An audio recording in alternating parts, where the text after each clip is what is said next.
Just give me the word, Misty, when you want us to start. Hey, Sophie. All set?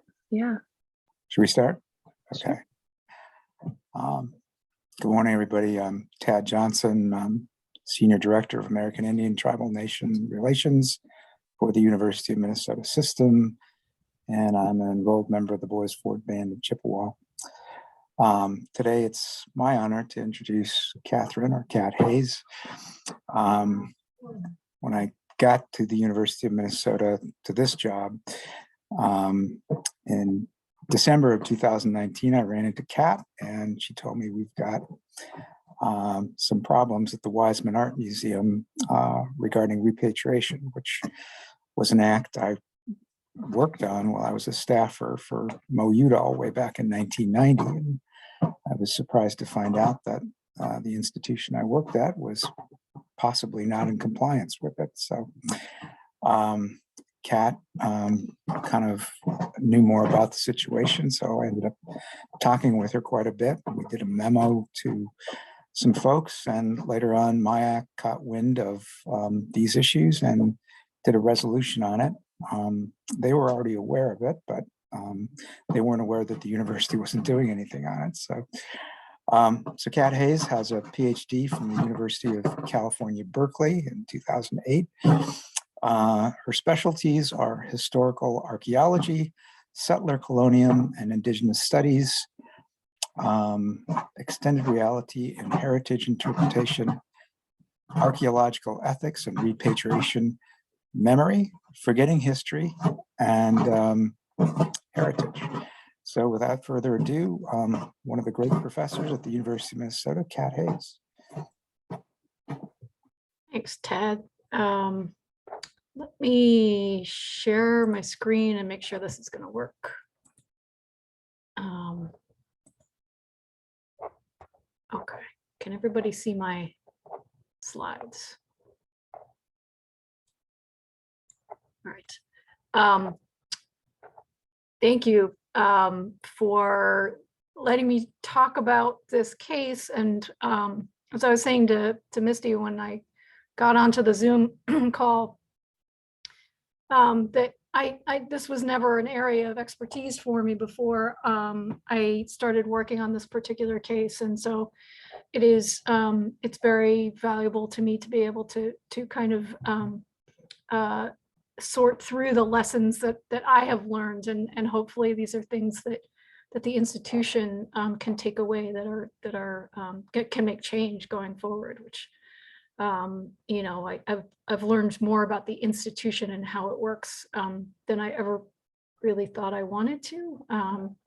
Once you see it, you can't unsee it though. So I'm also going to offer up a caveat that my my laptop is showing its age, and so if for some reason I get laggy or freeze up or something like that, if somebody can just shoot me a text or a chat message and let me know so that I can see if I can get it to run a little bit better. So, so today I'm going to talk about repatriation and rematriation by showing, as I just said, what I've learned through the long effort to send home ancestors from the Mimbres River region in Southwest New Mexico. I'm going to talk about the specifics of the law which mandates repatriation, the federal law that mandates repatriation, which is the Native American Graves Protection and Repatriation Act of 1990. I'll talk about some of the documentation challenges to returning ancestors and belongings, which were unethically taken. And also I'm going to talk about the larger principles and values that need to change in large institutions in order to make this process less burdensome on the tribes from whom they were taken, and in order to get us to more of an institutional ethic of repatriation. Let's see.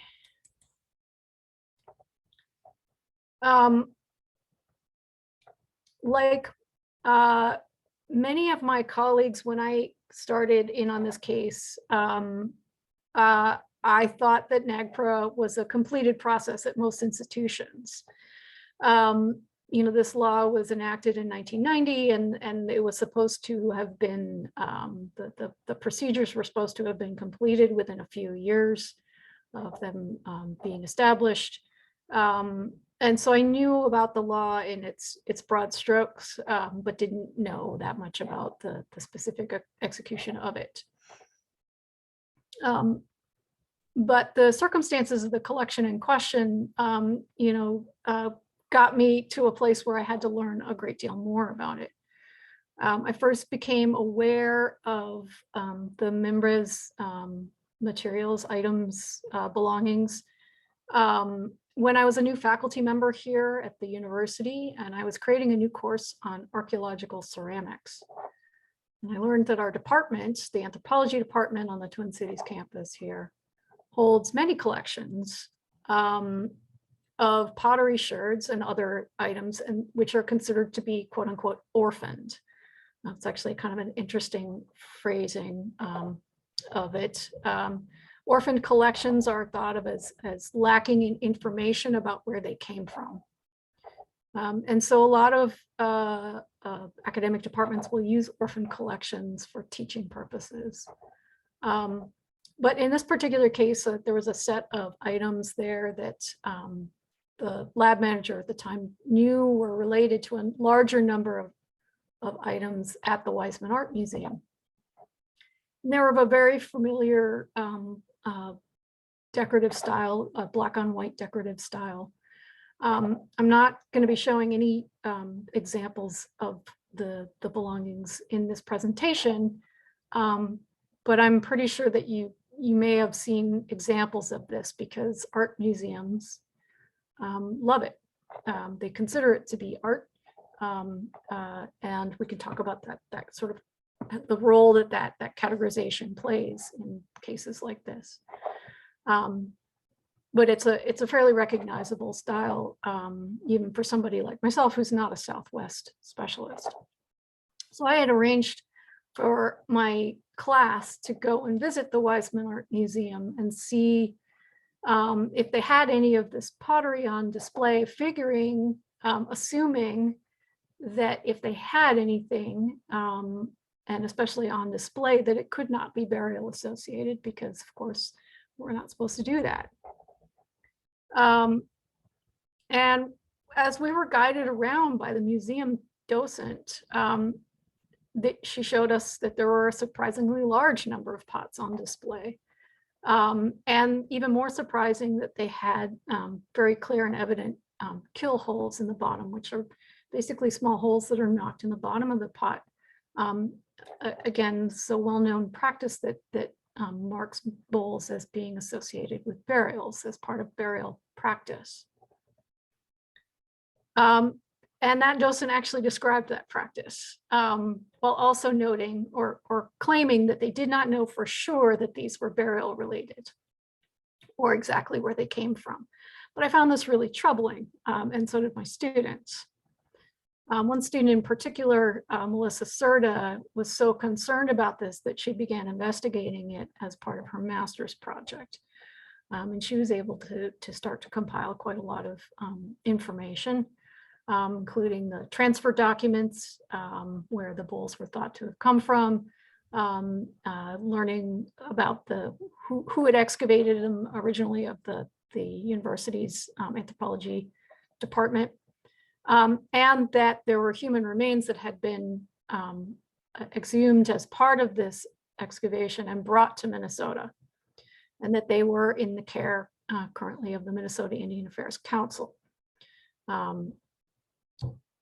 So she was sort of investigating all of these different, the background of this, and learned that MIAC indeed had been spending years trying to get the Weizmann Art Museum to acknowledge that these were associated funerary objects that needed to be reported on a NAGPRA inventory, but that they had persistently refused to do so.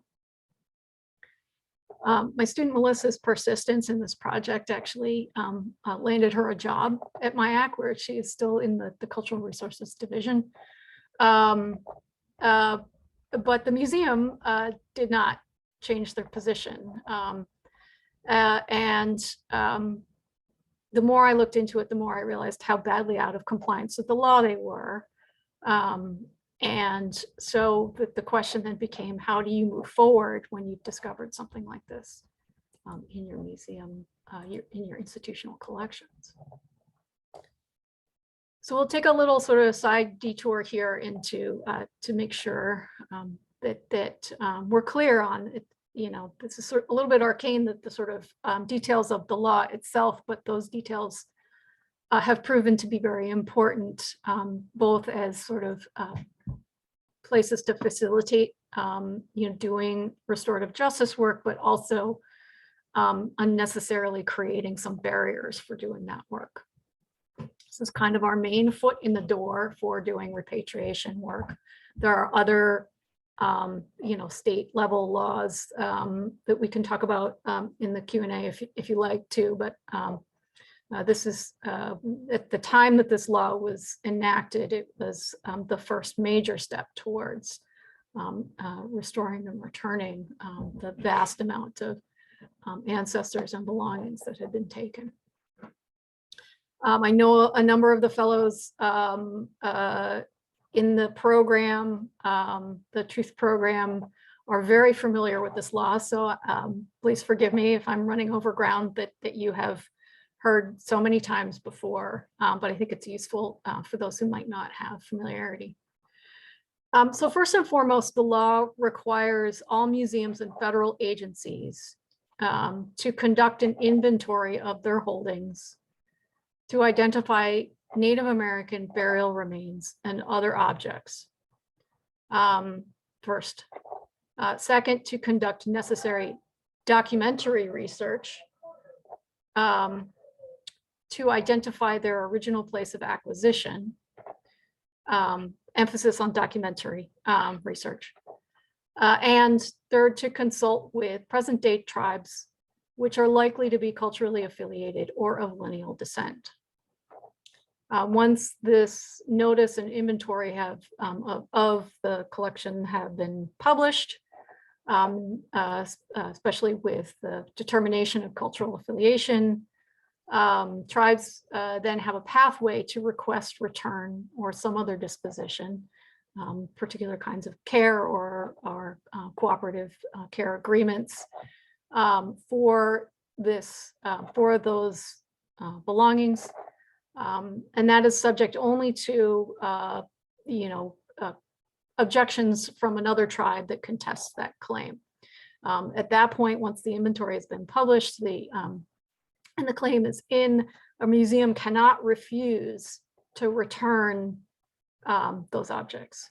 And so this helps us to think about property issues somewhat differently when it comes to the terms of this law. It's important to understand that when I say that museums and federal agencies were required to do this, that the definition of a museum under this law is broadly defined as any repository which has ever received federal funding. If you're ever in a situation where, even if it's a small historical organization or something like this, that you are looking to do to have materials returned from, the first go-to might be to find out, have they ever received federal funding? Are they subject to NAGPRA? And it's surprising as the number of institutions that have had some form of federal funding over the years. Most of them have. I should also say that most of the focus in NAGPRA is given to yes, thank you. That includes COVID funding. It does not have to be federal funding that is for the care of collections specifically. It can be, you know, funding which is received for anything at all. So most of the focus in NAGPRA is given to burials, the ancestors' remains and the belongings that they were buried with. But there is a broader set of items that the law asks institutions to account for. And I have those sort of bulleted out on this slide here. there's a distinction that's made between associated funerary objects and unassociated funerary objects. That distinction hinges, and there's some vagueness in the language here, which can be helpful. Associated funerary objects are thought to be associated with ancestors' remains of known location, or I would add at this point of probable known location. Unassociated funerary objects are ones that are known to be burial objects, burial items, but where the ancestors' remains are either unknown or they may be in situ. But then there are these two other categories of sacred objects and items of cultural patrimony, and that can encompass quite a lot of material. And I think those are the areas where institutions have actually done a really poor job of completing their inventories or summaries, and not included many things, not done a very good job of identifying things that should be classed under those categories. And of course, in order to class them appropriately, they need to be in consultation with tribes. So another aspect of the law that's important to remember is the distinction between inventories and summaries. Institutions are required to produce one or the other or both. Both still, but the distinction between these is that inventories are for human remains, ancestors' remains, and associated funerary objects. And they are item by item inventories. They're, specific inventories. Summaries, just as it sounds, can be more generalized, and they encompass the latter categories of unassociated funerary objects, sacred objects, and items of cultural patrimony. So they can be more general. Each one of these, both inventories and summaries, require, once they are initially prepared, require tribal consultations with the most likely affiliated tribes. NAGPRA does apply specifically to federally recognized tribes. There is nothing that prevents an institution from consulting with non-recognized tribes. The law also requires institutions to provide information to any tribal office that requests it, and they have to be open and transparent, or they're supposed to be open and transparent with that information about the items in question. So the enforcement of this law, and then, there's a process that happens once those things are filed. If a tribe makes a request for repatriation, if they're listed as culturally affiliated, that smooths the process for that to be completed. The institution would then file a notice of intent to repatriate, which is published and stands for a certain number of length of time, so that if anybody wants to contest it, they can do so. But after that time is up, then the items must be returned expediently. So the enforcement was meant to be completed within a few years of the establishment of the law. That was over 30 years ago, of course. And at this point, well, over 200,000 ancestors have been reported in these, at least initial inventories and summaries, not summaries, but inventories. Nearly 60% of those individuals are considered to be as yet incomplete processes, which means not only are they not returned home, but that the institutions have not completed their tribal consultations as they're required to do. So the enforcement piece of this law is weak. In order to move the needle on a case, a particular case, there have to be allegations filed against the institution. And that would trigger further an investigation by the national office. And then if they're found to be true, then the federal government can levy penalties against the institution. Arguably, the penalties are also kind of weak, although they're getting stronger. And the federal office does have the authority to mitigate the penalties based on the severity of the case, up to and including things like the withholding of any subsequent federal funds until such time as the institution is in compliance. This is a major threat when it comes to a state university. So that was something that was very useful for me to learn. In any case, the law is set up with a fairly simple view of who the stakeholders are. They include museums and tribes. And unfortunately, it does not in its formulation, because they could not have anticipated how complicated these cases would be, I think. But they don't adequately address the vast power and resource differences that exist between those stakeholders in this process. So that has been one of the huge barriers that we've worked against. A few additional things just to make sure that you're aware of.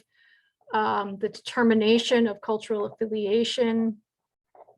This is kind of a key importance. I should also add that of the inventories that have been filed, the vast majority have persistently identified collections, and particularly ancestors' remains, as being culturally unaffiliated, which prevents them from being returned, or had previously prevented them or made it certainly more difficult to return them. So this is a kind of a key piece of the work that needs to be done. But the law did establish that cultural affiliation can be determined through a variety of different kinds of evidence, including, as the quote says here, geographical, kinship, biological, archaeological, anthropological, linguistic, folkloric, oral, traditional, historical, and any other relevant information or expert opinion. And in the terms of the law, none of these is weighted above any other. In practice, often institutions do weight them. They are not supposed to. There's supposed to be the preponderance of the evidence, meaning 50% or more of the evidence pointing to one or more tribes is sufficient to establish cultural affiliation. I mentioned before that the cultural affiliation determination is restricted to federally recognized tribes only. Another piece of the law that's important to remember is that, and often is forgotten by institutions, unfortunately, that for the right of possession, the burden of proof is on museums. By that I mean, establishing their rights to ownership in quotes, of items has to be very clearly determined, and this gets at this larger issue of consent, but a lack of documentation of where items came from is not sufficient to challenge a claim.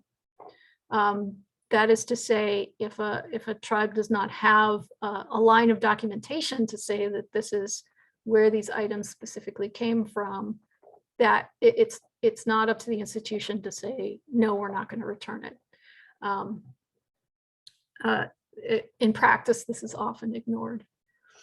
And finally, I mentioned earlier that the law has a requirement to conduct documentary research to determine the origin of ancestors and belongings. Institutions are not allowed to conduct further scientific study on these items, except in the vaguely worded case if the outcome of which would be of major benefit to the United States. The bar for that used to be a lot lower. It has gotten a great deal higher. And that is part of the change that has been happening in recent decades, which is good to see. So, with that background of the law in place, I wanted to add here that part of what I've learned and a framework that has really guided the work that I should say we, because there's been so many people working on this, but it's been inspired by the work of Abenaki anthropologist Margaret Brujak, who has called for a focus on restorative methodologies by museums and anthropologists in order to address the disciplinary violence to Native communities engendered by collecting and curation. Archaeological practice itself has inflicted enormous damage on collections through disaggregation, the creation of type collections, and the objectification of ancestral bodies and belongings as intellectual property or property in general. While repatriation cases often focus research on cultural affiliation, Brujak insists that we must also prioritize research into the actions and the effects of collectors. And I would add institutions more generally. As she says in this the quote on the slide, I'm calling on us to revisit the moments of disturbance in each site and in each museum to compile a life history of collections in order to trace our way back to something resembling the original indigenous intentions. This is not a call for more scientific research on indigenous remains. It is a call for forensic archival research on the collectors themselves. Because understanding those actions helps us, again, to get back to how best to return. And it's really helpful for me to think about this process as being as much or more an investigative process of the way that institutions work than anything else. So this has rung true for the work that we've done. It has been the history and the current state of the collection that comprises the first significant barrier to repatriation that we've had to work through. So some background on the Mimbres belongings and ancestors. The university's role in this life history began in 1928 when Albert Jenks and a number of university students joined an ongoing project at the Cameron Creek site in New Mexico, organized by the School for American Research and the University of New Mexico. And they had funding from the Minneapolis Institute of the Arts. Jenks had actually never worked in that area before and had done little actual field excavation before. So it sort of begs the question of why would MIA fund an excavation by somebody who was a complete neophyte in doing the work and in the region? And the reality is that they MIA expected and received the artifacts that the university team excavated as a return on their investment, as it were. And it was known at that point that Mimbres pottery vessels, they had become highly prized in the art world since they were first introduced by looters and amateur archaeologists in the early 20th century. Even in this first 1928 season,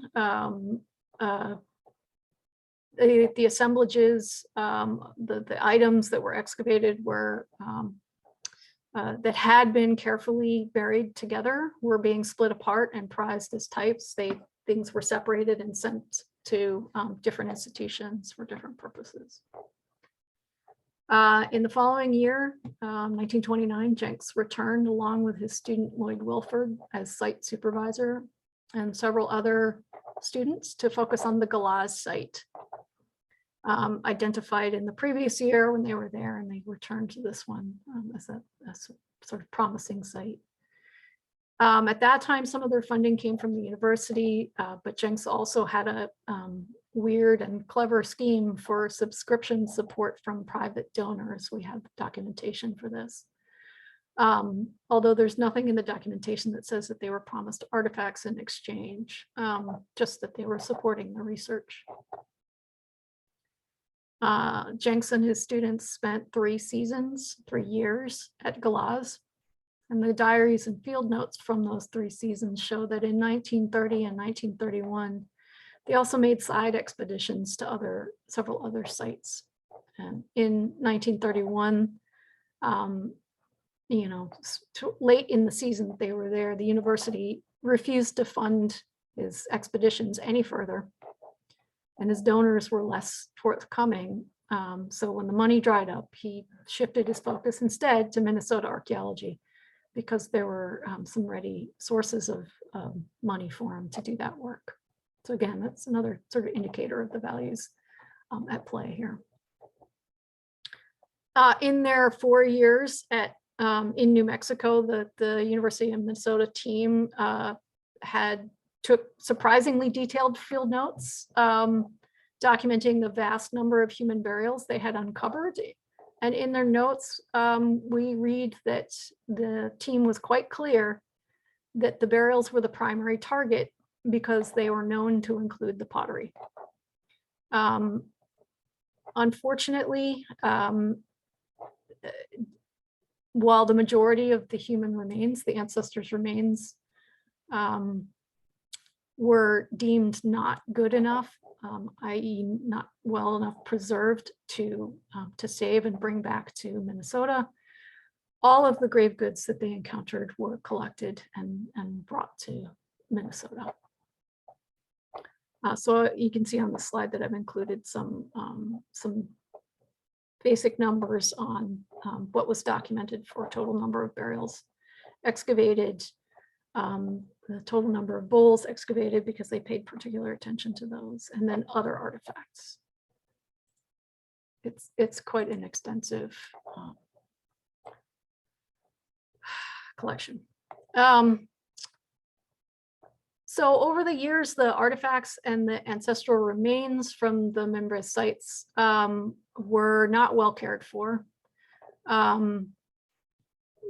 As I mentioned, Jenks's attention turned away from New Mexico towards Minnesota archaeology.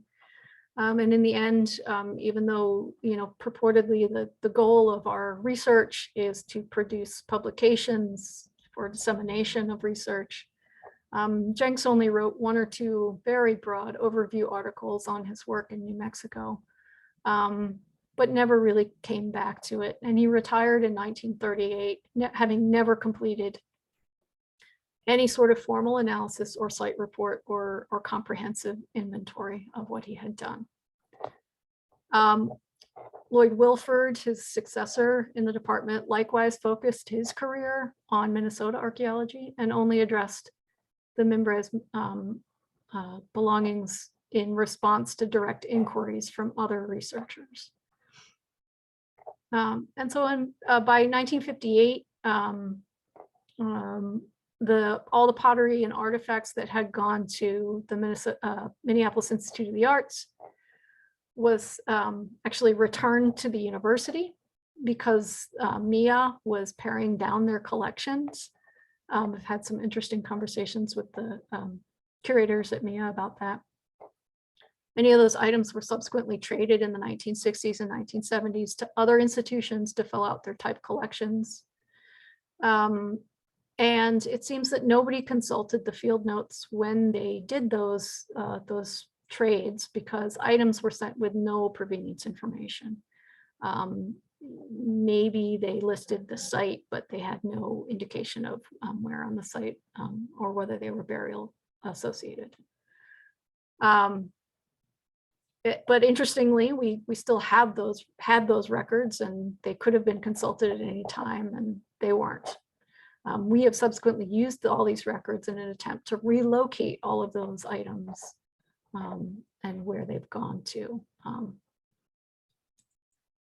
Another important factor, again, not particularly well anticipated by NAGPRA, is the fact that the human remains, the ancestors' remains, were subsequently separated from their belongings. I don't think this was the intent of the change of the state law, but it was one of the effects.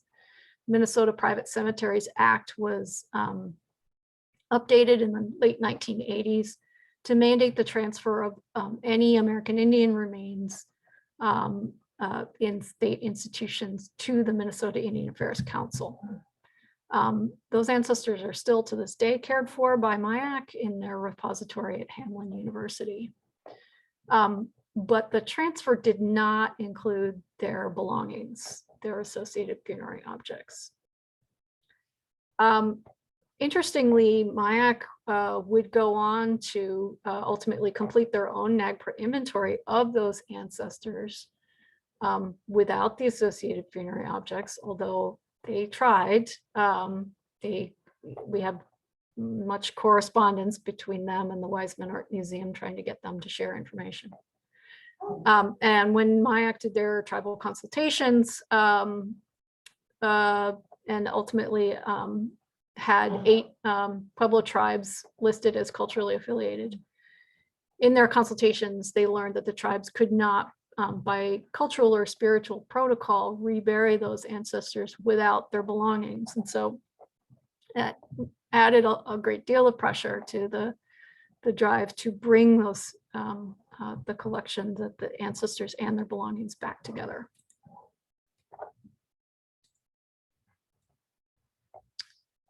And then finally in 1992, again, this is 2 years after the passage of NAGPRA, the remaining MIMRES belongings that were still in the anthropology department at that time were transferred to the Weizmann Art Museum.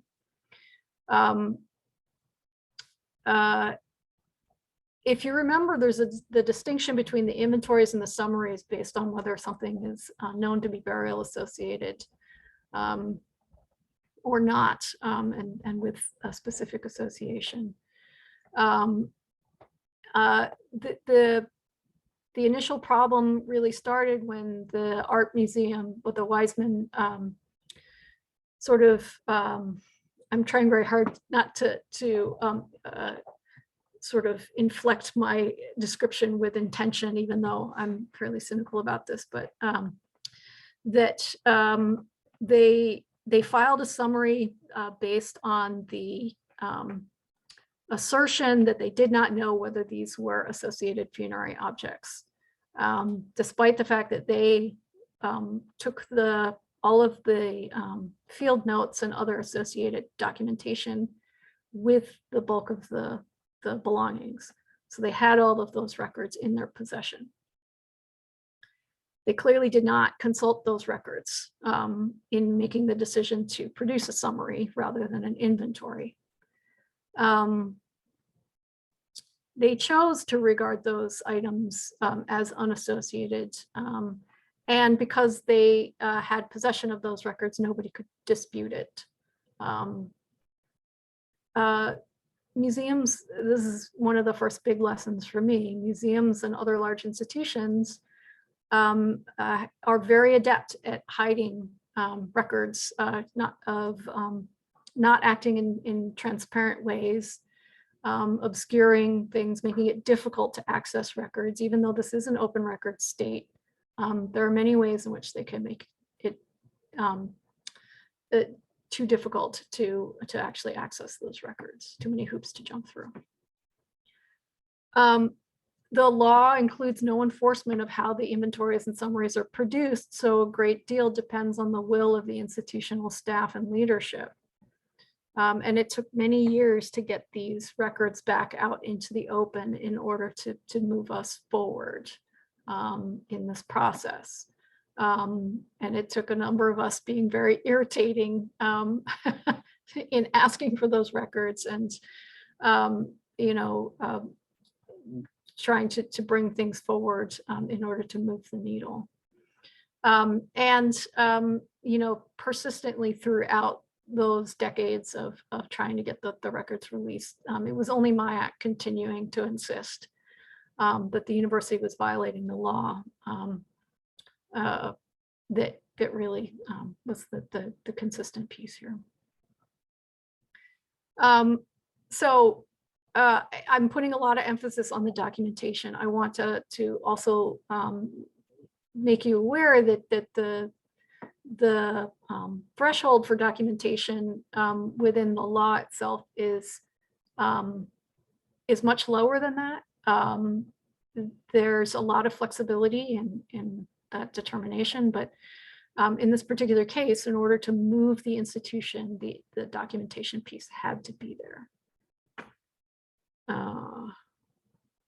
And again, the National NAGPRA office presumes that institutions are going to operate in good faith terms, and that's just not right. So this is the place that we are at now, is having acquired all of the documentation, made all of these connections, convinced the university that we must file an inventory, doing the consultations with the likely culturally affiliated tribes, as well as other institutions. I'll talk about that a little bit more in a bit. And I'll try to speed this up a little bit. I want to sort of take an opportunity to point out some of the things learned, and especially the aspects of the restorative methodologies that have been so important here. It would be really easy just to blame the Wiseman for the failure to comply with the law, because they were so blatant about refusing to comply. But it is really the treatment of this collection prior to its transfer to the Wiseman that made it possible for them to do that. And that has made a lot of repatriation cases really difficult. The law is grounded on certain assumptions. First and foremost, it was grounded on an assumption that collections would remain associated. But here's the reality. Archaeologists like to group things by type. Scientific perspectives in general tend to objectify remains. And in so objectifying them, don't recognize the importance of keeping things together, burial assemblages in particular, as a coherent set of remains that need to stay together. Unfortunately, it's not just archaeologists, but many field-based disciplines have collected without regard or concern for local communities. This would include geology, botany, forestry, any number of field-based sciences. Pick things up, bring them back, put them in their collection, they disappear. And they don't see that as a problem, or they have not seen it as a problem. Earlier practices of creating type collections, that's the sort of the photo on this slide here, encourages the trade of excess materials. That is to say, if you have lots and lots of one particular type, you feel like, I'm only using this for my own reference purposes, therefore it doesn't matter if I trade this away. That was a very common practice engaged in by museums and academic departments. It also, didn't encourage good record keeping. So again, these are all the, as the quote on the slide sort of indicates, and this is from Brujek's article, that NAGPRA places the ultimate responsibility for accurate reporting in the hands of the very institutions that desecrated and disconnected native grave sites, with a mandate to report on the present, but not the past state of the collections. So an important, in keeping with that, that challenge, an important aspect of the work on this particular case has been not simply meeting the baseline requirements of the law, but going beyond in order to meet the standards of what the affiliated tribes need from us. And what they need from us is to bring the ancestors back together with their belongings. And they also need us to create a joint inventory.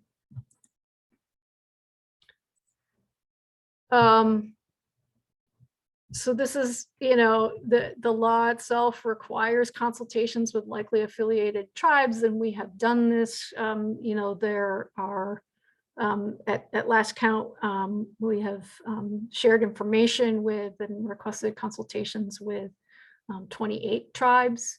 But the piece that is not included in the law that is proven to be so important is the consultations and collaborations with other institutions.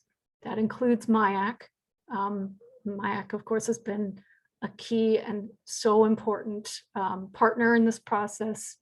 And we've taken our lead from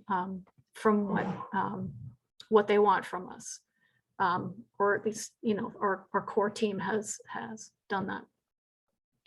When you have split collections or separation of ancestors from belongings, this puts a lot of burden on the tribes to try to bring things back together. So what we've seen more recently is an uptick in joint inventories. And this was actually recommended to us by the National Program Officer. In essence, what this means is that you produce an inventory that reflects the entirety of the collection. That what was documented, and it's not focused solely on what is in the possession of one particular institution. In doing that, all of the institutions that are joining on that inventory are in agreement on the cultural affiliation determination and the process moving forward. A single inventory is filed with the location of every item indicated, and each of those repositories is named on the notice. And this makes life easier for the tribes that wish to return ancestors and belongings, because their consultations and their requests for return are reduced to a single inventory rather than having to, in this case, work with 4 or 5 different institutions. In our case, this has entailed an investigation of where every item has gone to, notifying their collections managers and curators of the nature of their holdings, because many of them had no idea that they were holding associated funerary objects, bringing them on board for the joint inventory. And that includes their agreement for the cultural affiliation determination and the process moving forward. This is very time consuming, but every time I think about how time consuming this is, I think about how if we weren't spending this time, then the tribes would be spending this time. So better that we spend this time, because as an institution, we're at fault. So I've been pretty pleased to see how willing the other institutions have been to be on board with this. I want to finally get to the point in this where we sort of move from what the law is and what has been done on this specific case, but into, what have we learned from it, and the, what the weaknesses are, how that can inform how we can change policy, how we can do things differently. So some of the weaknesses and failures that I've noticed here have been things like, in that inventory process, as I was investigating that, we learned a lot about how did the university approach NAGPRA compliance, and we realized that there was no systematic inventory. Basically, they went to the logical go-tos, which was the anthropology departments at each of the campuses, and asked them to conduct their own inventory. But campus museums, the medical school, any other academic units, none of them were specifically asked to do inventories. In retrospect, that's a huge mistake because there are items, belongings all over all of our campuses that need to be identified and have the information of their location there made public. Institutions were also not encouraged to consult with other or collaborate with other institutions. And in retrospect, again, knowing how common split collections are, that really should be embedded in the law to encourage joint inventories wherever possible. For example, I already know of some issues probably lying in my future and others tying the university and the Minnesota Historical Society regarding Minnesota-based collections that were transferred in the early 2000s that really need to be addressed. You know, I joke about how, you know, when you have a case like the Mimbres belongings, it's never an isolated case. There's usually something else down the line that has been missed as well. So another weakness that really needs to be given support is the time and support for consultation and collaboration. This is something that the university is slowly getting better at, but for them to have a clear vision of the work that's involved in consultation and collaboration and supporting that work better, that there's a real need for that. There's a learning curve to doing appropriate and respectful tribal consultations, that there's a need for support for. Many institutions have unfortunately taken advantage of the fact that tribal historic preservation offices and other tribal offices have had hundreds of summary and inventory notices sent to them, and it takes a long time to keep up on that. And so the burden of that communication really needs to be on the institution that is sending the notice to them, to make sure that those lines of communication stay open.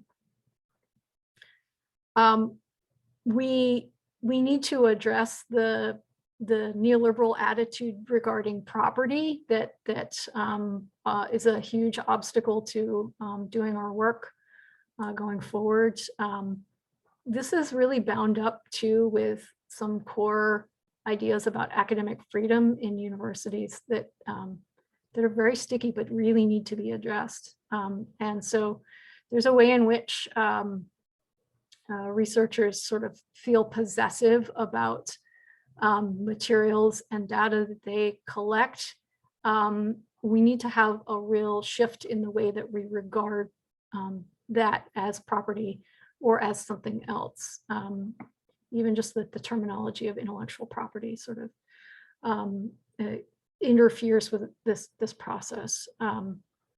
But I can assure you that dealing with the Office of General Counsel at the university also, they have persistently regarded this as a property issue instead of a human rights issue, which is just wrong. And finally, you know, there's an issue of institutional will. Under this law, the bulk of the power is given to the institutions to make decisions, to, you know, open lines of communication, to complete their inventories, etc. There needs to be a shift in institutional will to make this process easier, to make be a positive instead of a negative. Institutions have approached repatriation and rematriation as sort of transactional, like, okay, we're getting our wrists slapped. We need to return items so that we can clear our books, as it were. they're not thinking about it in the positive terms of engaging in these kinds of relationships can be a positive thing. It can open the door for more conversations, more collaborations. It need not be a painful thing. And so there really needs to be, you know, a way of identifying this process as relationship building rather than transactional going forward. Let me just see what else I got here.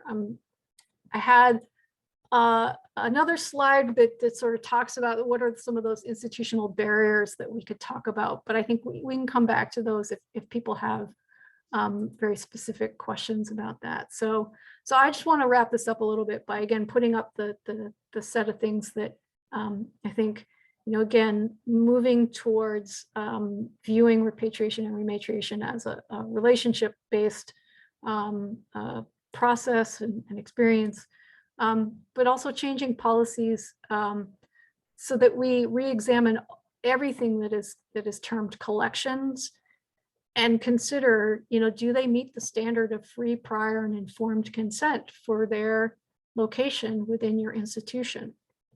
Do you know how it came to be in your possession? Have you done the work to figure out where they came from? Should they be returned? Should they be cared for differently? And that's for human remains, but also other than human, you know, objects, items, beings, whatever it is that they are, we need to subject them to that standard. I mentioned thinking about academic freedom and the balance. You know, what do we have to balance our academic freedom against? And that particularly raises questions about who benefits from research and who sets that research agenda. And then lastly, who evaluates our work. Typically, faculty in a university, their work is evaluated by mostly other people who do very similar things to them. I'd like us to suggest that should be changed, that we ought to be thinking about evaluating our work based on who does benefit from it, who is impacted by it, what was that impact. That might actually encourage more university researchers to engage in this kind of work within their sort of day-to-day job responsibilities, as it were, and would move these processes along a little bit better. So I think I'm going to stop there because that's been an hour and I want to leave time for discussion, Q&A, etc. I will stop screen sharing here and open the floor.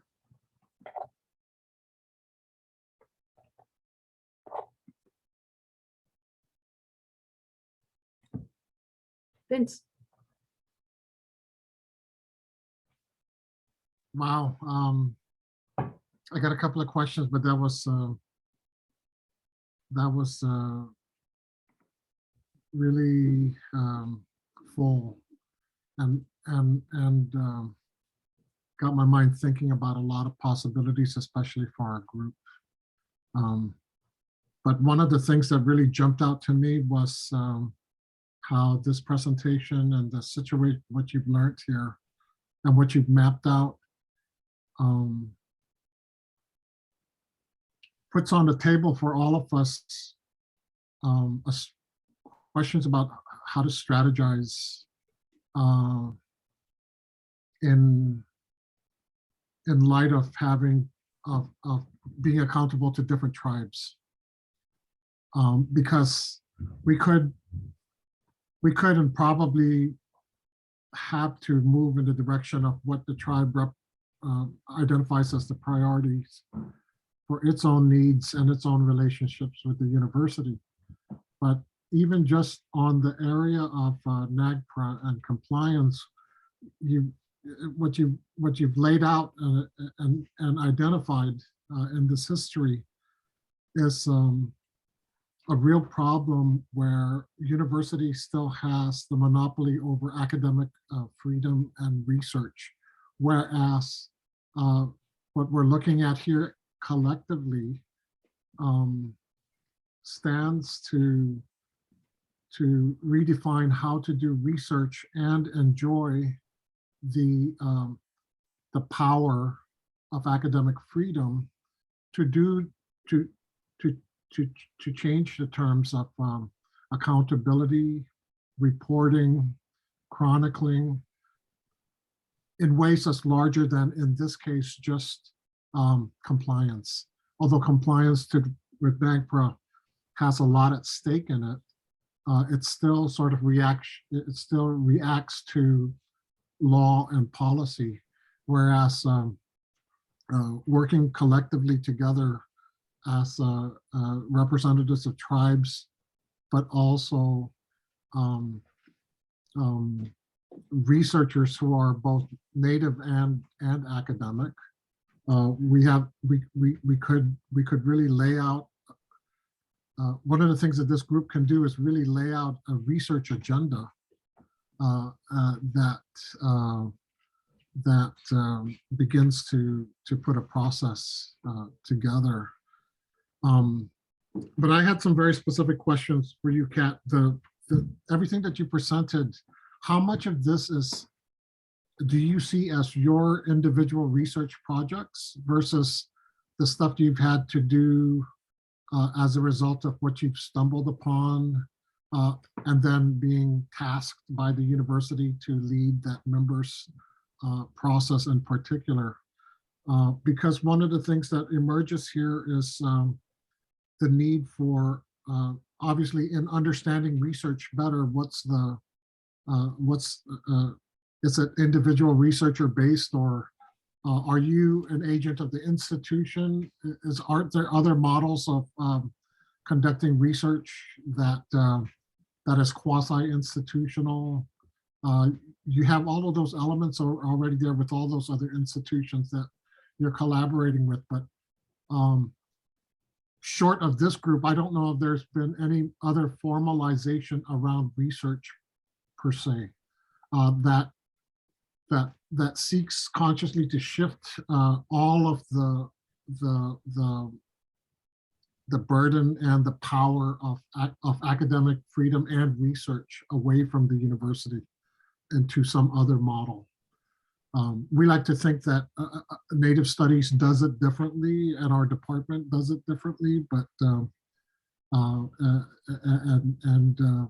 a lot of us talk about forging a way of doing research and producing knowledge that has deep relations with the communities, and all of us strive to do that. But until now, I don't think we've had an initiative for really articulating and operationalizing a research agenda that is specifically on that model, that has to accommodate the sort of sovereignty of each tribal group, but also look strategically at the power of seizing research and academic freedom in the interest of indigenous, rather than simply always defaulting to a discipline or disciplinary practices or academic culture. So this is how I'm just curious how you parse out how much of this is part of your research profile and Right. How much of it is service, how much. Yeah, that's been I've spent a lot of time thinking about that. Well, and of course, faculty are required every year to report on our faculty activity reports, and we're asked to sort of split things out into our responsibilities of research, teaching, and service, which, is really difficult to do. I do want to acknowledge too the comment about, every time someone talks about protecting academic freedom, all I hear is preserving white supremacy, and that is very accurate. That's something that needs to be pointed out in a more sustained way. If we're going to move the needle at all on how institutions operate, to say like, that's part of the embedded white supremacist grounding of the institution that needs to be shifted. The way that I have finally in my own head decided to regard this as,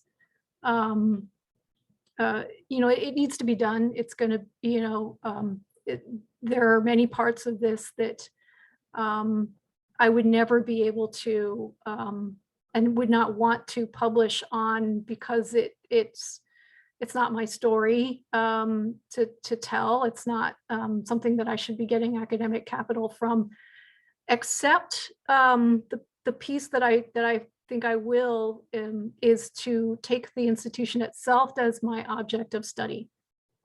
And that is something that I'm going to be writing up more this spring. It is precisely these things learned about, what are those structural barriers within the institution that have, so long obstructed this process of repatriation, basically made it so that institutions can refuse to engage in the process. What needs to change, and that includes, how are things being taught in anthropology that reproduces these ideas about, property and evidence and our rights to do certain kinds of research regardless of what communities want or need from it. Anything relating to the specifics of the repatriation case itself, or that's up to our tribal partners to decide how widely they want that known, and where, for all the work that it's taken to get to this point, there's a lot more work down the road in terms of the actual process of return and reburial, and the anticipated cooperative care agreements that may happen for the items that don't get returned at this point in time.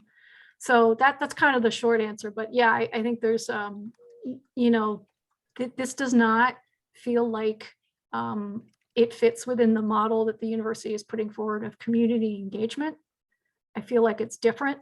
And so I haven't really seen a good model for how to account for the work that's in here. So I see two hands up. I think Samantha, yours was first. Hello. So I'm Samantha Odegaard. I'm actually the TIPO and NAGPRA representative for the Upper Sioux community. And at first I wanted to say actually how kind of refreshing it is to hear some of the things that you were saying, to be touching on things that I've heard of as rumors and talk of what happened in the past with the U of M. And also what you just said about focusing on the institution itself, because there are some good examples out there of times where people, non-Native people or people in authority, have taken that authority and that power and kind of flipped it. So rather than using NAGPRA, the loopholes in NAGPRA as a way to keep control of things, they used it as the ability to make that decision to basically do the right thing. So I just wanted to say that. And as the NAGPRA representative, if there is anything that I can do to help get involved with anything, just let me know. Thank you. That's really, I appreciate that, especially because in the conversations that we have had with the Pueblo tribes about the repatriation process, they have specifically noted that the positive potentials in this case they're less interested in establishing or growing a relationship with the university, but recognizing MIAC's involvement, they are interested actually in growing relationships with the tribes of Minnesota. And so, I think that's you know, there's awesome potential in that. And so as we go forward, I'd love to talk to you more about what we could do there. So Great. yeah. I see a hand marked Leech Lake National Tribal Ed Department. Yeah, good morning. I kind of wanted to address a little bit about what Vincent was asking about, whether or not there were good examples of research opportunities. And I get that this is a University of Minnesota research institute. And I'm also happy to see that Shannon from MIAC is on here, because there are great Indigenous facilities out there. The Māori have their centers of research excellence, and they have 8 core principles that they research. And the reason why I state I'm glad that Shannon's on here is because she also oversees the Ojibwe language and Dakota language culture grants.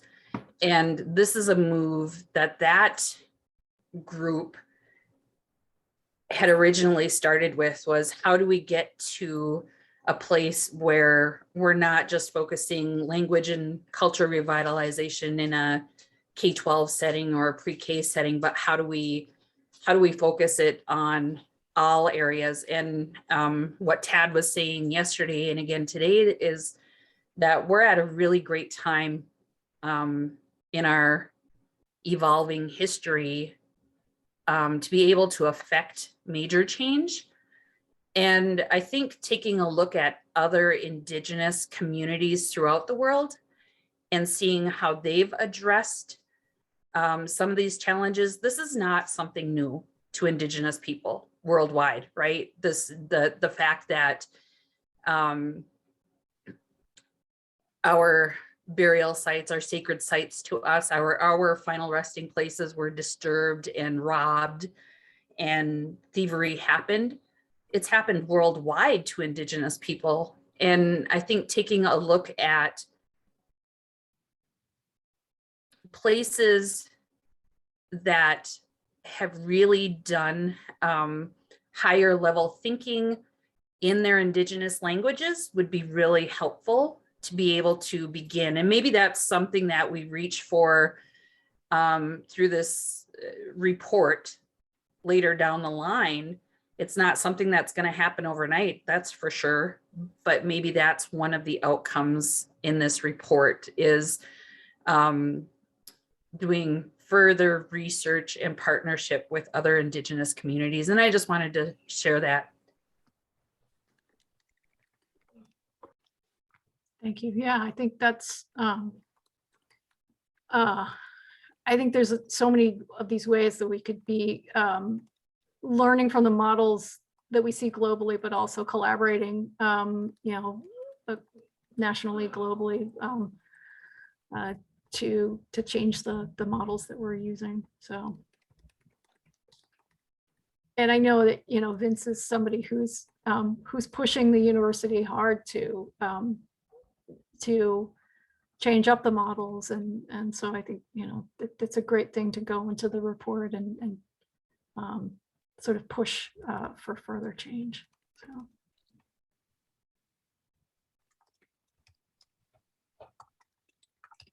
Hi, Mike.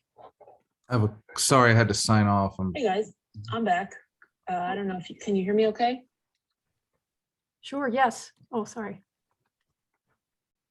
Just trying to figure out where the voice is coming from. Oh. Go ahead, Mike. I think that was a. Oh.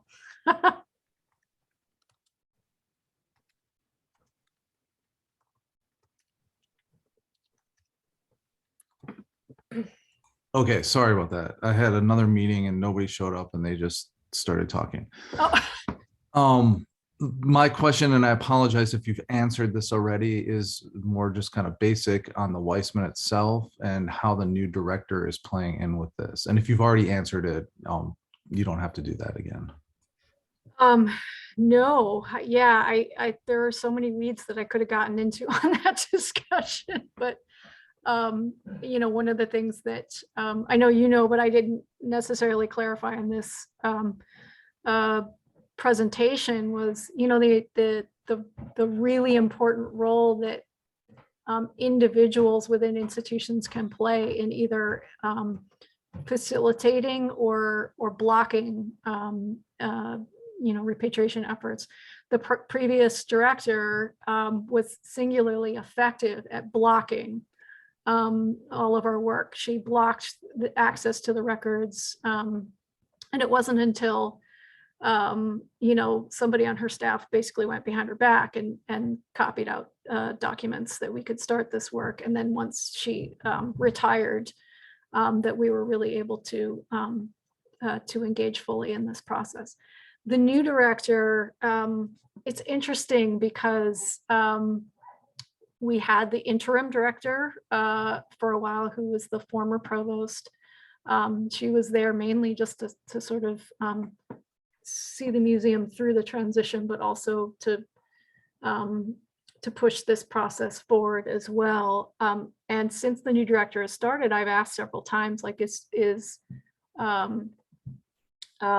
she going to actively participate in the work going forward?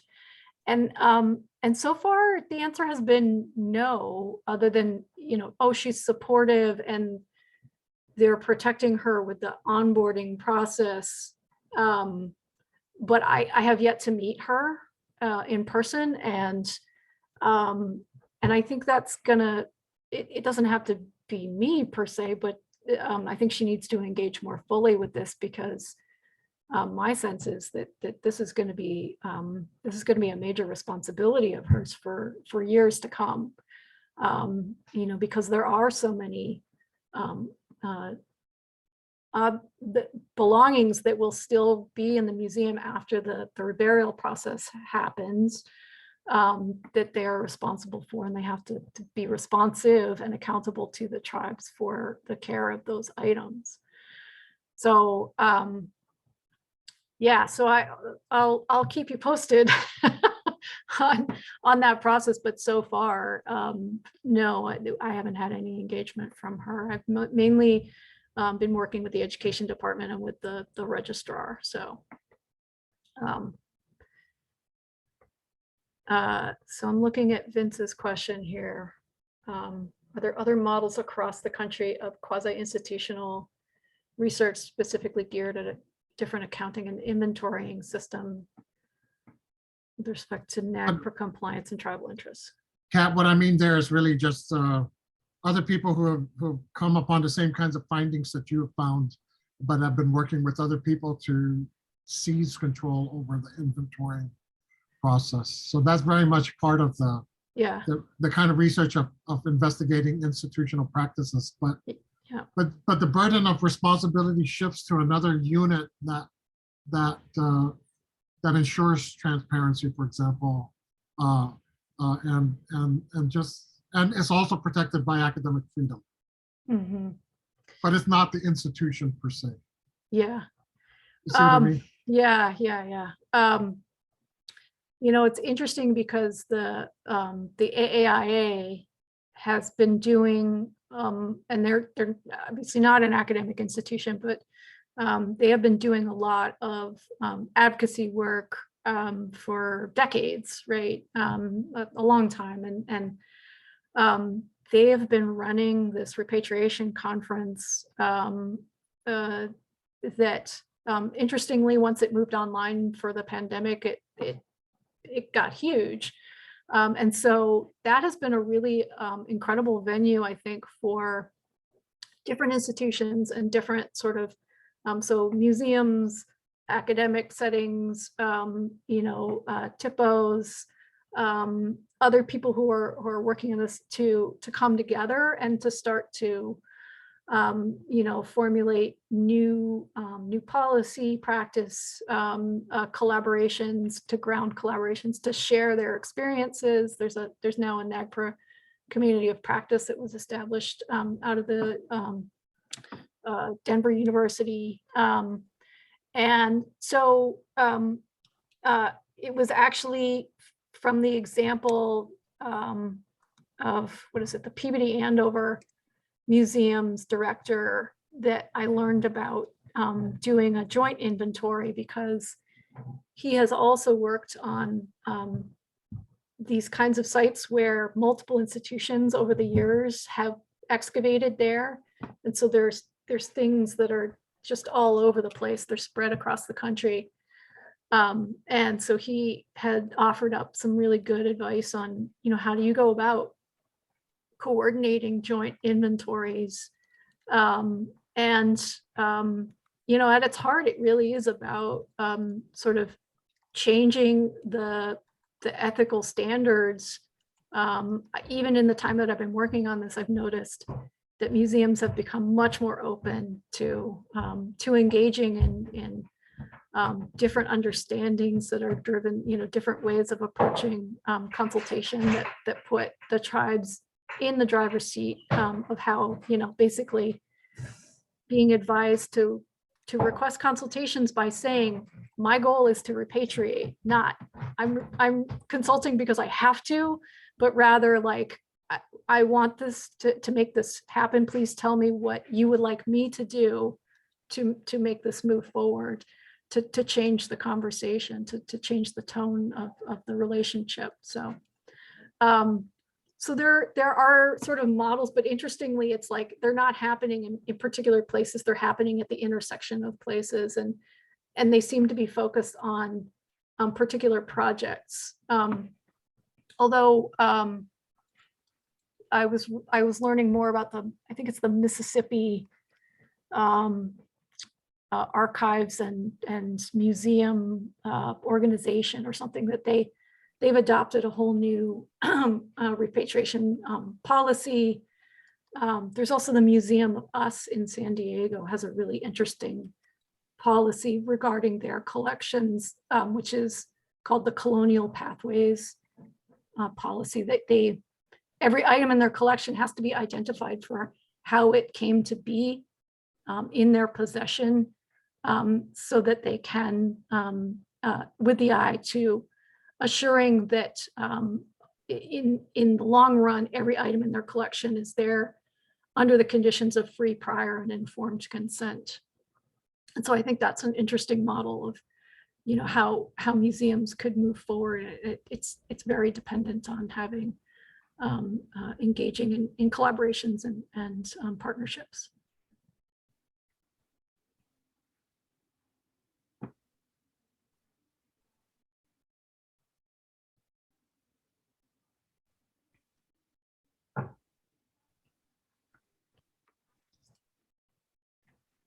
Any other questions?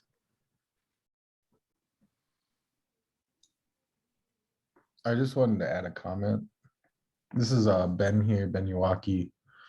When you were talking about the difference with having a new director, that makes me think back to the previous director. There's a woman that I went to undergrad with at Augsburg. Her name's Alexandra Buffalohead.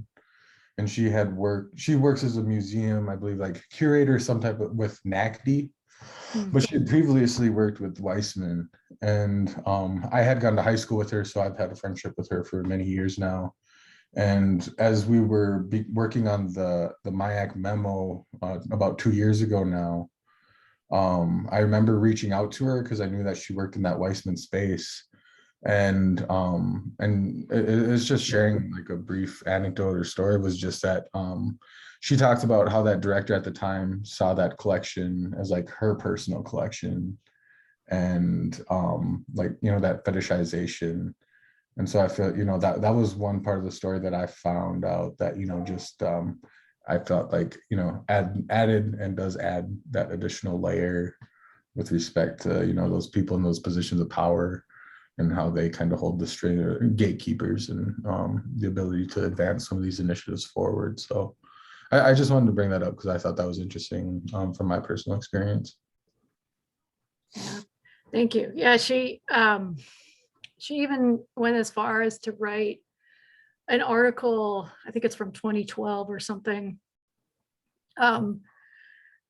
about the collection itself, and in which she openly acknowledged that these were burial items, but then went on to basically declare that that these were works of art that needed to be available for everybody, the sort of universal good argument, which drives me bananas, because every time you hear a researcher make the argument about universal good of research, it begs the question of, well, who was at the table when you decided that this was good for everybody? Because I'm pretty sure there was a fairly limited number of people, and so often those very sort of personal possessive feelings are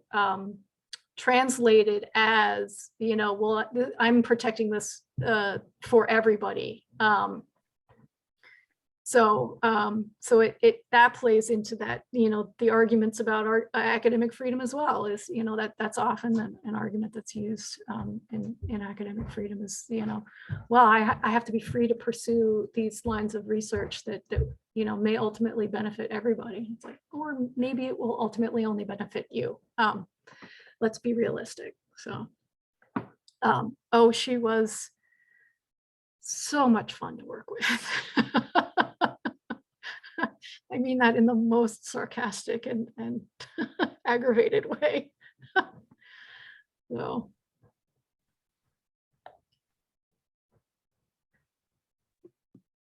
Does anybody else have any questions before we close this session?